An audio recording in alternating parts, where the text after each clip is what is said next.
च्या माध्यमातून राबवण्यात येतात आणि मला आनंद आहे की आपापल्या परिसरातल्या वेगवेगळ्या गावाच्या ग्रामस्थांच्या माध्यमातून या योजनांचा लाभ घेतला जातोय। जिथे आपल्याला असं वाटतं की पनवेल महापालिकेची यंत्रणा याच्या पाठीमागे लागली जागरूकता आणण्यासाठी, तर पनवेल महापालिकेची आरोग्याची यंत्रणा ती सुद्धा आपल्याबरोबर हातात घालून काम करेल। तुम्ही इन्फ्रास्ट्रक्चर प्रोव्हाइड करत आहे आणि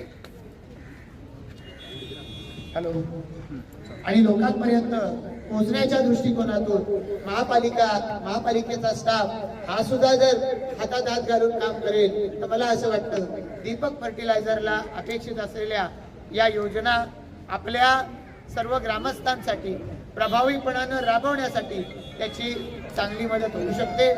आज हा कार्यक्रम घडवून आणण्यासाठी म्हणून अरुणा दाभणेजी आणि सगळ्या सहकार्यांनी प्रयत्न केला, ग्रामस्थांनी त्यांना साथ दिली, या सगळ्यांनाच मनापासून धन्यवाद देईन।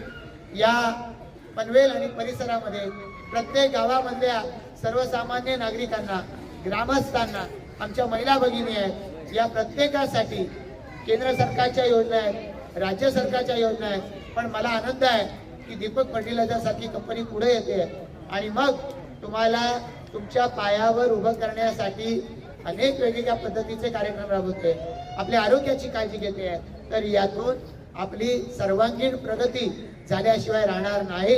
या शाळेचे जे विद्यार्थी आहेत, मगाशी सरांनी भाषण केलं, त्यांनी वेगवेगळ्या पद्धतीच्या अपेक्षा व्यक्त केल्या। या शाळा महापालिकेत याव्या, स्टाफ सुद्धा महापालिकेत सहभागी व्हावा, या सगळ्यातून या विद्यार्थ्यांना चांगल्या दर्जाचं शिक्षण मिळालं पाहिजे। त्यांनी उद्याच्या काळामध्ये येणाऱ्या स्पर्धेला तोंड द्यायला सज्ज झालं पाहिजे। ही सगळ्यात शेवटची आपली या सगळ्या पाठीमागची तळमळ आहे आणि मला असं वाटतं की त्या दिशेनं आपण एकत्रितरित्या काम करू शकू। आपल्या या परिसराचा आपण निवडून दिलेला लोकप्रतिनिधी या नात्यानं माझी जबाबदारी आहे की आपल्या सर्व मंचावरच्या सहकार्यांना सोबत घेऊन या दिशेनं आपण काम करू। उद्याच्या कालावधीमध्ये हा आपला परिसर हा जसा उद्योगासाठी गजबजलाय, तो लोकवस्तीने गजबजलेला आहे, तसाच शिक्षणाच्या बाबतीमध्ये सुद्धा तो पुढारलेला असेल तर त्यातून आमच्या विद्यार्थ्यांच्या या गगनभरारीला कोणीही अडवू शकणार नाही, रोखू शकणार नाही। त्यासाठी आपण सगळे मिळून एकत्रित्या काम करत राहूया, इतकंच या निमित्तानं सांगतो।